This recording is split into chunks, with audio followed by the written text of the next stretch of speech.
Welcome back, pro wrestling fans. Welcome back, IWC, to Chaos Corner on Guardian of Chaos, the YouTube channel. It's your old buddy, the Guardian of Chaos, and I tell it like it is. I'll say that to say this, coming to you live to tape for another special edition of Story Time with the G.O.C. That's me. Follow me on all social media platforms. You know what they are. Right here on the mothership, Guardian of Chaos, the YouTube channel. Over on X, aka Twitter, it's at Big Daddy G.O.C. And the G.O.C. stands for the Guardian of Chaos. On Instagram, it's the Guardian of Chaos. On Facebook, if you're so inclined, I have two accounts on Facebook. J Brony, that's right, Jabroni, as it sounds, J Brony. And of course, my second account, Prodigio Fidelis El Guardian, in honor of my heritage. Now you say, Chaos, Big Daddy, why do you have two different channels on Facebook or two different places to follow you? Well, because one's more personal, Prodigio Fidelis El Guardian, talking about myself, my personal life, and of course what it is I do in the sports media, pro wrestling, sports and entertainment industry as a media personality. So it's a combination of two. And J Brony is an informational page that's also run by me, that I put out and promote everybody from pillar to post and coast to coast and border to border, because it's not about going over. It's about getting over. And if you're not my part of my business and persona and what I do here on social media, what I'm here for, besides a stress reliever, to be a distraction from the craziness of 2024 here on Easter Sunday night, because he has risen. Let that sink in. Stay mentally, emotionally, spiritually, and physically fit. And I mean that from the bottom of my heart. And I can't thank you guys enough for listening to the messages I put out here and what I cover, because it's helpful for me. So hit that like button. Pick up your chair right now and smash that like button, as a matter of fact. One man, unique, unedited, unscripted, raw dog for you, the fans. That's right. Over 50 years of being a fan, of agent, a scout, a producer, a performer, and talent. A mark. That's right. I said it, a mark. And of course, my over 40-year journey in this industry / business, whatever you guys want to call it out there.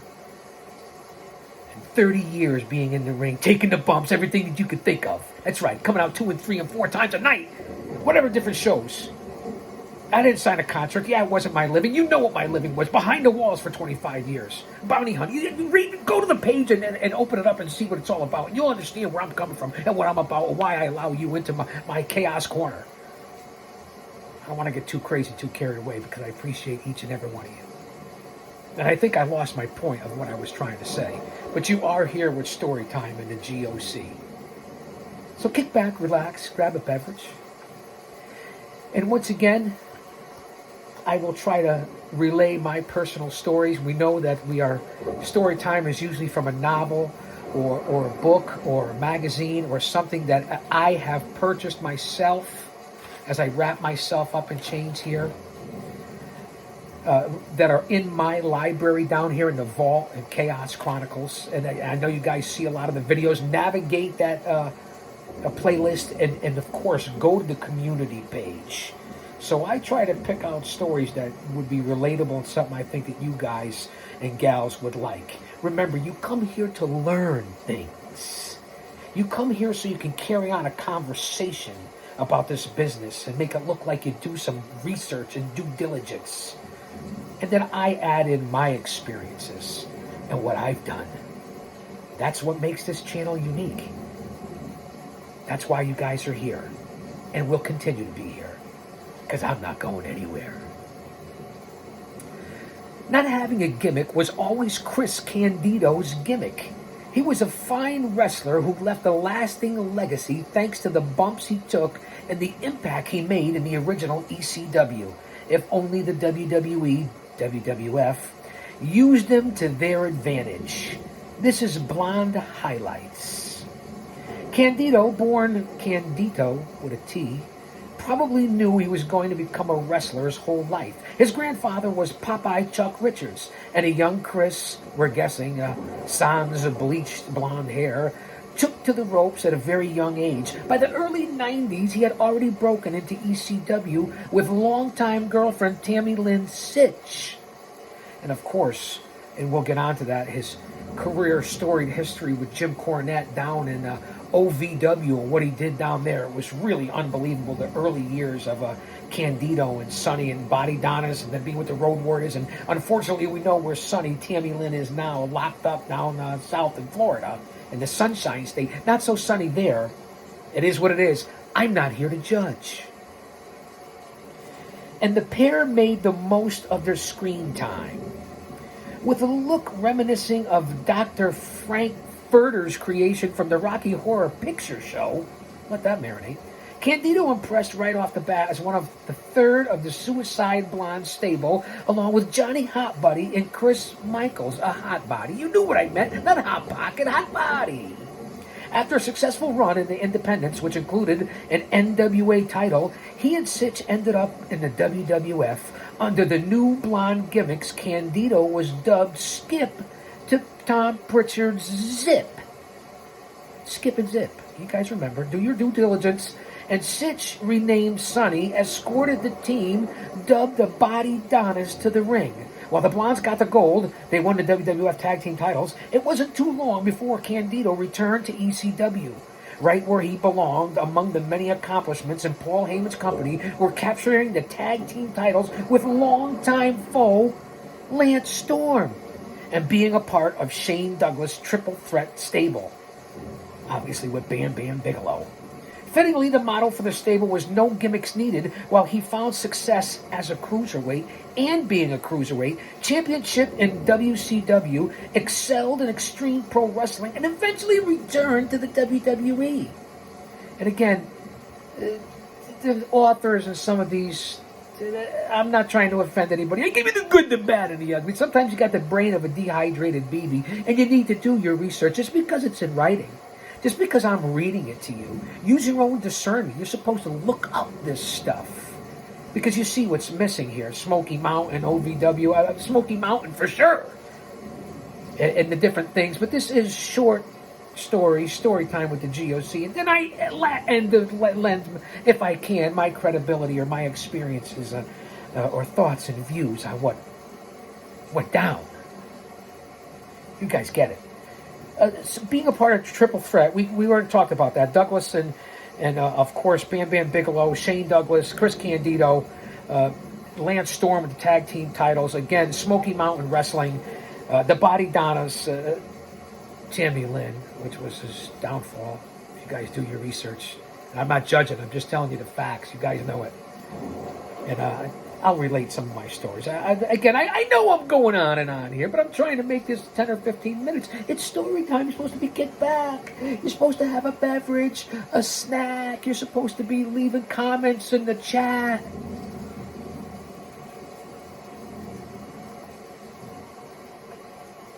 Tutiana manjana. Peawa melihini kane.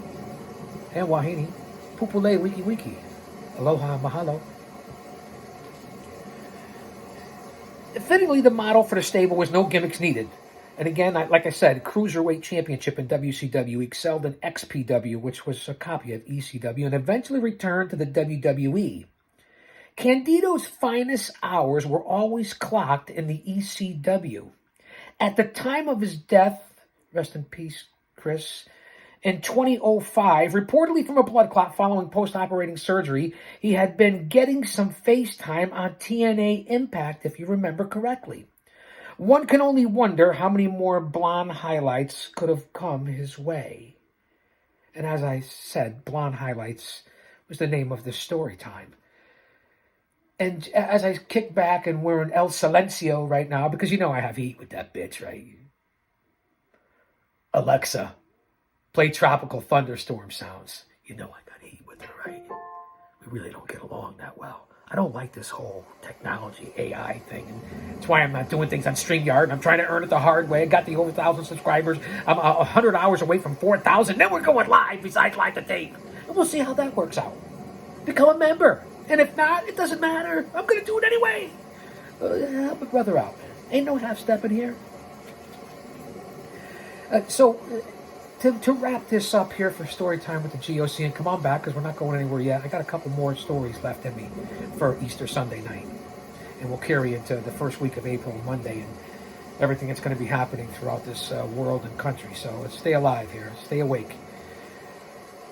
I got the chance to work at least a couple of times in a couple of different states. I even bumped for Sunny at the time. She bitch slapped me, paintbrushed me in a 6-man tag team match at the opening when I was saying, it's here on the channel. You guys can find it. Go to the playlist, hit the most popular, or just navigate. There's all kinds of different things. Again, 2,800 videos here on the channel. And it was Candido, and from the Pittsburgh Steel team was in ECW. It was over in Japan. It was down in WWC for Carlito Colon. A tryout camp, several for the WWE and ECW as well. One of the originals, and that would be the Jackmaster, John Diamond. So it's John Diamond and Chris Candido with Sonny, and in my corner is the 7-foot giant Primo Carnera III, aka Big Guido. That's right. Full-blooded Italian. What am I saying? He was also in that movie with Adam Sandler. I'm not sure if it was Don't Mess with the Zohan when Adam Sandler's in the nightclub, whatever, and a gigantic giant comes out of nowhere and picks him up, with the long hair, picks him up like this by his elbows and then walks him out like as if he was a mere child weighing about 3 or 4 pounds. Well, that was Primo Carnera. So it's myself, Carnera, and from ECW mouthpiece, and former WWE grappler, Tough Tony DeVito, who when he went on to team, what would they call the Carnage Crew with H.C. Loke? So it's DeVito, Primo, and the G.O.C, Sonny, Candido, and the Jackmaster. Tables were used, the metal guard railing, no mats. These are independent shows. It was for the WWA with the Spartas, and Freddie Sparta was a former WWF wrestler in the office, whatever. Just the history of people that run shows in the area at the time that I was involved with. Not only, first off, Candido and Jackmaster went over. Sonny out of nowhere, Tammy Lynn, if you will, sprayed the giant in the eyes with some sort of mace, chemical, grizzly spray, something, because it blew up the whole arena where there were probably close to 2,000 people in these shows. Remember the independent shows that I did, not only in front of 5 people, 50 people, but also in front of a couple of thousand, especially when I went out west when we're 10 and 20,000 in outdoor arenas. So just the different venues that I've worked, everything, again, from dressing rooms, a mop closet, to having a beautiful lounge. That's what I did as a pro wrestling manager, traveling. Not many other managers, if any, especially in that time in the business when it was being phased out by TNA, were able to travel around and get paid for it like I did. Again, it wasn't my living, but I was booked well over 100 times a year. Thereabouts. I'd have to go back and check my notes. I'm not Jim Cornette, man. Don't get crazy. So back to the match, ended up being put through a table. I took a clothesline from Diamond that night. It was unbelievable on the hardwood floor. And again, it's here on the channel. So just my personal experiences with Candido. And then in another bout, I was with Pat Tanaka. That's right, from BADD, the Bad Company, and of course from wrestling all over the world, from the WWF and part of the Orient Express, so on and so forth. That's right, Pat Tanaka. And Rocco Rock from Public Enemy. Na na na na na na na na na na na na na. One of the Eliminators, and the police, the local authorities, law enforcement had to come in and break this up. Candido was cuffed and dragged out of the building during the bout. That's the chaos, pun intended, that happened that night. Candido, Rocco Rock, Pat Tanaka, there was myself. There was a 4th guy out there as well with us that made 5. The Eliminator, I said that already. But what an unbelievable night! I believe it was for the NWA that night. as well. So WWA with the Spars, NWA at that night, which was regional things. Those are the different stories and memories that I have quickly off the top of my head here about working with Candido, and nothing but a. Granted, Sonny was nice to me, took photos with my daughter and my nephew and so on and so forth. Seemed like a nice lady at the time. Again, remember the time frame here. Candido, the 3 or 4 times, maybe 5 times we shared dressing rooms, always a gentleman, a funny guy, a humble guy. What went on personally is none of my business. I really don't care. But just my experiences here on Storytime with the G.O.C. Don't go anywhere. We're coming back. I'll say that to say this because I tell it like it is. Grab a snack and beverage and come on back for story time. Don't you dare miss it.